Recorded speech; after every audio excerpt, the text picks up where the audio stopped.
Behind just about everything in our modern world, from the food in your fridge to the power lighting up your screen right now, there's this invisible force at work: industrial heat transfer. It's kind of like a secret language of energy that engineers have to be fluent in.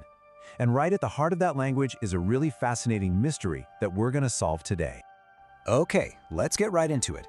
So, on one side, you've got the sleek, compact, super efficient plate heat exchanger, and on the other, you have this massive, kind of old-school looking shell and tube.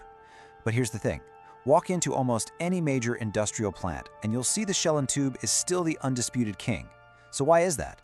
Well, to get to the bottom of this, we first need to get a handle on the three fundamental rules that govern how all heat moves.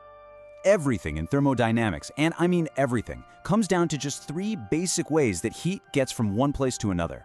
These are the unbreakable laws of the land. Once you really get these, you start to see this hidden flow of energy everywhere around you. First up is conduction. The easiest way to think about it is to imagine molecules as a bunch of tiny bumper cars. When one gets hot, it starts vibrating like crazy and just bumps into its neighbor, passing that energy along. It's exactly why the handle of a metal spoon gets hot when you leave it in your coffee. Now, in Fourier's law here, that little K is the thermal conductivity. It's just a measure of how good a material is at playing this bumper car game. That's why copper, with a high K, feels cold. It's literally stealing your heat really fast. And that little negative sign, that's just nature's most important rule. Heat always flows from hot to cold, no exceptions. Next, we've got convection. This is basically heat transfer on the move, carried along by a fluid like air or water. Now, Newton's law of cooling looks pretty simple, right? But that little h, the heat transfer coefficient, that is the white whale of thermal engineering. It's where all the chaos of fluid dynamics is hiding. If you get h wrong, your multi-million-dollar reactor doesn't cool properly, and that can lead to a catastrophic shutdown. So, finding h, that's our mission. And finally, there's radiation. This is the heat you feel from the sun, which travels all the way through the vacuum of space. It's pure electromagnetic energy. But take a close look at the Stefan Boltzmann law. Do you see that T is raised to the fourth power? That is not a typo. And it has absolutely gigantic implications for how things work in the real world. And this slide says it all. Because of that T to the fourth term, if you double the absolute temperature of something, you don't just double the heat it radiates, you increase it by a factor of 16. This is why a blast furnace doesn't just feel a little warmer than your oven at home, it radiates an absolutely immense amount of energy, becoming the completely dominant way heat is transferred at those temperatures. So we know finding that h value for convection is tough. So how do engineers actually predict it? Well, they use this incredible set of cheat codes called dimensionless numbers. And their real magic is scalability. They let us take the results from a tiny experiment on a lab bench and accurately predict how a 100-foot-tall industrial tower is going to behave. It's amazing. And this is the exact problem they solve. These numbers take a really complex situation, fluid speed, thickness, temperature, and they boil it all down into a single, meaningful ratio. They basically tell us the story of what the fluid is going to do, turning what looks like chaos into something we can actually predict. Probably the most famous one is the Reynolds number. At its core, it's a ratio of inertial forces to viscous forces. So, in plain English, is the flow going to be nice and smooth, what we call laminar, or is it going to be chaotic and swirling, what we call turbulent? For water in a pipe, that big switch usually happens around a Reynolds number with 2300. And it turns out, all that chaotic mixing and turbulent flow is absolutely fantastic for transferring heat. Next up is the Prandtl number, and this one is best described as a race. It's a competition between how quickly a fluid's momentum, you can think of that as its thickness, spreads out, versus how quickly its heat or its warmth spreads out. For something like engine oil, which has a high Prandtl number, the thickness wins. But for liquid metals, heat moves way, way faster, so the Prandtl number is tiny. And that brings us to the holy grail, the Nusselt number. This is the one we've been after. The Nusselt number tells us exactly how much convection is supercharging our heat transfer. So a Nusselt number of, say, 100 means that convection is moving heat 100 times better than if we just let it sit there and conduct on its own. If we can find the Nusselt number, we can finally solve for that elusive H value. So how do we find Nusselt? Well, we use this massive library of equations called correlations that have been tested for decades. The Dittus-Boelter equation here is a classic for turbulent flow in a pipe. You just figure out your Reynolds and Prandtl numbers, plug them in, and you've got your Nusselt number.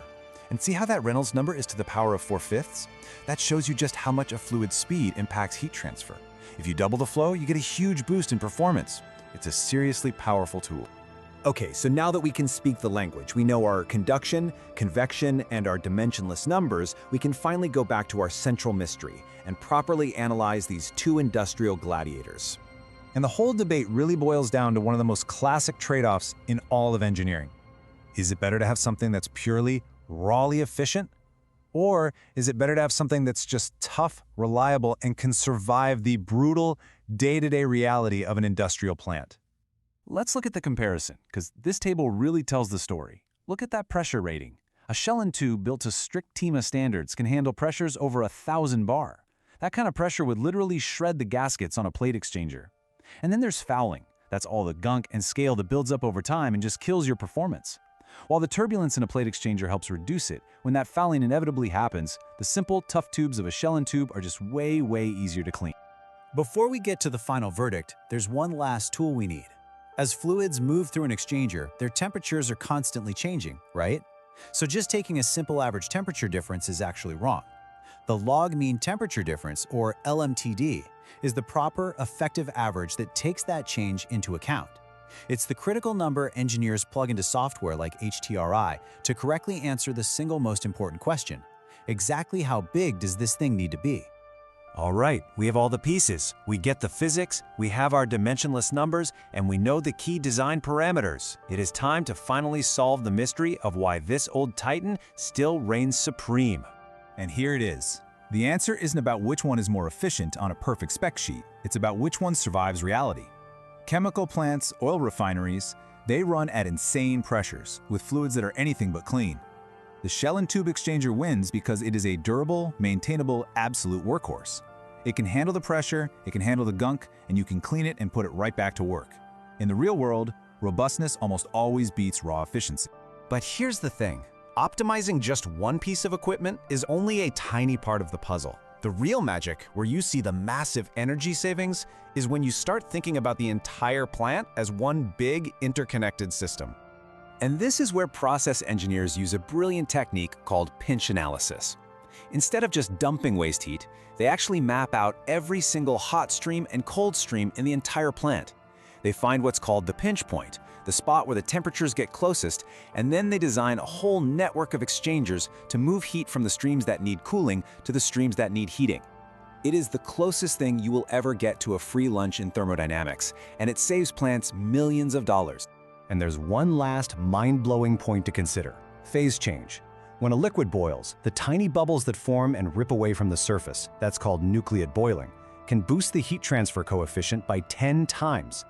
But there is a very dangerous limit.